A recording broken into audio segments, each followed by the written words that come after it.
السلام عليكم. دعت قيادة الدرك الوطني المناصرين والوافدين إلى ملعب نيلسون مانديلا لحضور نهائي الشان إلى التنفيذ بجملة من تدابير تنظيمية.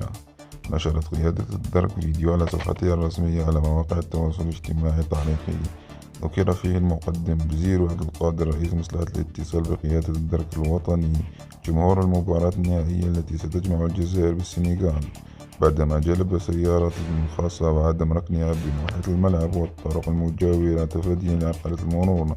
كما ذكرت القيادة المناصرين بتقديم تذاكر المباراة مشيرة إلى أنه لا يسمح لمن لا يحوز على تذكرة بدخول الملعب.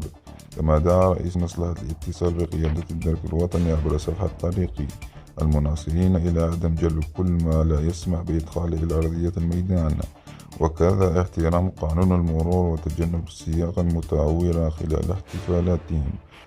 وتوسع مقدم مستعملي الطريق باستخدام قواعد المرور أثناء السير، ودعاهم إلى التوجه إلى الملعب عبر الحافلات المخصصة للحدث.